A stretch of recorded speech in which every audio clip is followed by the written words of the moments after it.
Chapter में संधि है, हम उसको पढ़ेंगे। पहली चीज संधि के प्रकार, क्या बात करेंगे?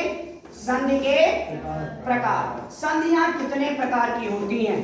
अगर सामान्य बात करें तो संधि का मतलब होता है जुड़ाव। अगर ऐसे सामान्य बात कर लें, किस आधार पे कि दो राज्यों में संधि हो गई, सिंधु जल समझौता संधि, पाकिस्तान की संधि, अमेरिका की संधि, चीन की संधि। संधि का मतलब ऐसी कोई नियम, ऐसी कोई संवैधानिक घटना जिसके अनुसार संधि करते समय उनको तोड़ा ना जाए, जो नियम बना है वो बना रहे। संधि पत्र जब होता है तो क्या करना पड़ता है? जो विजिट देश होता है वो कुछ ना कुछ शर्तें रखता है, कंडीशन रखता है।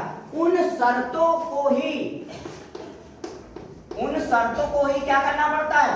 दूसरे सभी देशों को मानना पड़ता है। अगर वो शर्तों को तोड़ देता है तो क्या हो जाता है? युद्ध शुरू हो जाता है। जब सरकार आदेश देती सीज फायर का तो सीज फायर होती है, और विराम कर देती तो शांत हो जाते हैं। यदि उस समय कोई आक्रमण कर देता है तो वो शर्तों को, मतलब कि जो महासंघ है आपका, उसकी वो अवहेलना करता है। उसी प्रकार जो संधि हैं उनके भी कुछ नियम के अनुसार उन नियमों को ही हम संधि के भागों में बांट दिए। तो संधि को मुख्य रूप से कितने भागों में बांटा गया है? तीन भागों में। पहला स्वर संधि, दूसरा, अरे बोलो, व्यंजन संधि, और तीसरी विसर्ग संधि। कौन सी संधि? विसर्ग संधि। तो संधियों के मुख्य रूप से तीन भाग होते हैं, स्वर संधि, व्यंजन संधि और विसर्ग संधि। अब अगर बात कर लें कि स्वर संधि किसे कहते हैं, जैसा कि इसका नाम है स्वर, स्वर का मतलब है स्व या दीर्घ, कोई भी हो। अगर दो पद जो टूट रहे हैं उन दोनों पदों में, पूर्व पद के अंतिम वर्ण में और अंतिम पद के पूर्व वर्ण में, यदि दोनों जगह क्या मिले? स्वर, तो वो क्या कहलाती हैं? स्वर संधि कहलाती है। दोनों पदों में चाहे हर्ष मिले चाहे दीर्घ मिले, इससे मतलब नहीं है। लेकिन यदि स्वर से स्वर का मेल हो रहा है, दोनों पदों में स्वर मिल रहे हैं, तो उसको हम क्या कहते हैं? स्वर संधि कहते हैं। फिर बात आती व्यंजन संधि। व्यंजन संधि क्या है? का से लेकर का तक, डाढ़ा तक कोई भी वर्ण जब स्वर से मिले या स्वर से वर्ण मिले या वर्ण से वर्ण मिले तो वहां पर व्यंजन संधि होती है, या इस प्रकार की संधि को हम व्यंजन संधि कहते हैं। अगली है विसर्ग संधि। अच्छा, विसर्ग कहते किसे हैं? पहले ये बात कर लें, विसर्ग किसे कहते हैं? कल आपने दो स्वर के अतिरिक्त वर्ण पढ़े थे, क्या थे वे? अंग और आह। उनके क्या नाम थे? क्या नाम था? अयोगवा। क्या नाम था? अयोगवा नाम था। अब जो ये अयोगवा है उसमें जो एक वर्ण था आपका, कौन सा? आह। क्या था? आह। जो ये आ है यही क्या कहलाता है? विसर्ग। जो इसकी मात्रा है, जो बिंदियां दो हैं, इन्हीं को हम क्या कहते हैं? विसर्ग। अच्छा, एक और शब्द है, प्रश्न वो है, क्या आपने कभी ऐसा विसर्ग देखा है जो वर्ण या स्वर के पूर्व लगा हो, पहले लगा हो? जैसे अतः लिखते हैं, अतः। अतः कैसे लिखते हैं भाई?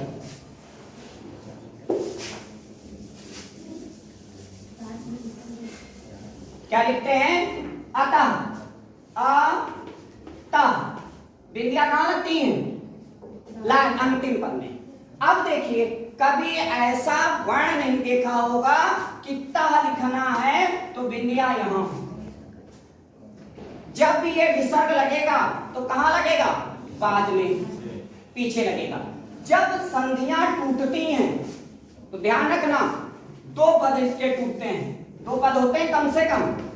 दो पदों में जो पूर्व पद होगा हमेशा विसर्ग वही मिलेगा, इधर विसर्ग नहीं मिलेगा।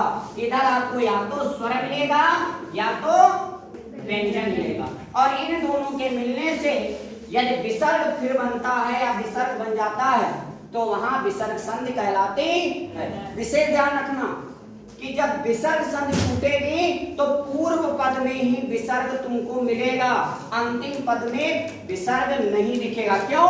क्योंकि आपको अभी पता चला है कि जो वर्ण है या शब्द है उसके बाद में ही विसर्ग का प्रयोग किया जाता है। इसलिए यदि टूट कर इधर आ जाए तो विसर्ग यहां लगाना पड़ेगा ना, इसलिए विसर्ग हमेशा इस पद में आता है। अथवा तो कहीं आपको दिखाई पड़ सकता है, लेकिन 99% यही रहता। अब 3 संधियों के विषय में हमने जाना। कौन कौन सी संधियां? स्वर संधि, व्यंजन संधि, विसर्ग संधि। अच्छा, आप बताएंगे कि क्या स्वर संधि किसे कहते हैं? स्वर संधि किसे कहते हैं? हाँ बोलो, स्वर संधि किसे कहते हैं? जब स्वर से स्वर का मेल हो तो उसे स्वर संधि कहते हैं। व्यंजन संधि किसे कहते हैं? व्यंजन का व्यंजन से मेल हो तो वहां व्यंजन संधि होती है, और जब स्वर और व्यंजन मिले तब भी वहां व्यंजन संधि होती है। विसर्ग संधि में क्या है? जब विसर्ग का स्वर से या विसर्ग का व्यंजन से मेल हो तो वहां पर विसर्ग संधि होती है। क्लियर है यहाँ तक? अच्छा, अब बात करते हैं जो हमारी स्वर संधि है। कौन सी संधि? स्वर संधि। अभी हम पढ़ रहे थे संधि के प्रकार। क्या पढ़ रहे थे? संधि के प्रकार पढ़ रहे थे। अब संधि के प्रकार में हमने ये जान लिया क्या कि संधियां कितने प्रकार की होती हैं। अब जब पहला जो भाग है संधि का वो है हमारा स्वर संधि। अगर प्रश्न पूछ दे स्वर संधियां कितने प्रकार की होती हैं, कितने प्रकार की होती हैं? अच्छा देखिए भाई, पहली संधि दीर्घ स्वर संधि, दीर्घ स्वर संधि। दूसरी संधि गुण स्वर संधि।